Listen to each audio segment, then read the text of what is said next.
जिन्ने को पैसे होंगे तो उन्होंने को लै भी दा माड़े बंदे उंज भी मैं फेफड़ियां का मरीज हाँ जिन्ने को पैसे होंगे उन्होंने को लै आते ना तो उन्होंने ही जो लभदा गुजारा कर लईदा बहुत जिन्ने इन्ने सौदे दे विच इन्ने पैसे बचते ही नहीं तो बचन तो फिर ये पाइए जो बचते ही नहीं तो फिर पाने कितों ने वो मसा खाते ही जाते हैं पूरे ही होंगे अब्बल तो मेरे को इन्ना काम इन्ने पैसे ही नहीं आ तो मैं फेफड़ियां का मरीज हाँ मेरे पैसे जिन्ने भी होंगे ने कोई दवाइयां तो लग जाते हैं तो कुछ सौदे तो लग जाते सौदा उन्ना नहीं होंदा जिन्ने को पैसे बचने चाहिए उन्ने नहीं बचते तो मैं पैसे होने तो मैं सौदा वध करा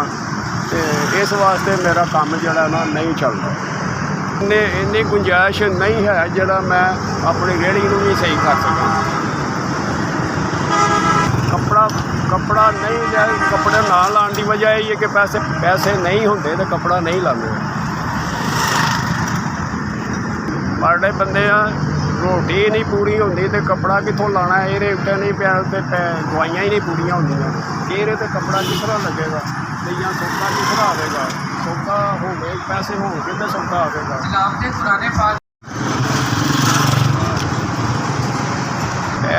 मैं तो हैरान हो गया वा कि मैं तुहानू ना जानना हो ना तुसीं मैनू जानते हो तो मैनू क्या कि लो पैसे अपना काम करो भी भेजे ने अल्लाह ताला उन्होंने जिंदगी डबल ट्रबल करे अल्लाह ताला उन्होंने रिज़्क़ इजाफा करे अल्लाह ताला उन्होंने होर मेहरबानियाँ करे उन्होंने बहुत बहुत बहुत बहुत शुक्रिया SBS मेरी 4000 की मदद की बहुत बहुत शुक्रिया।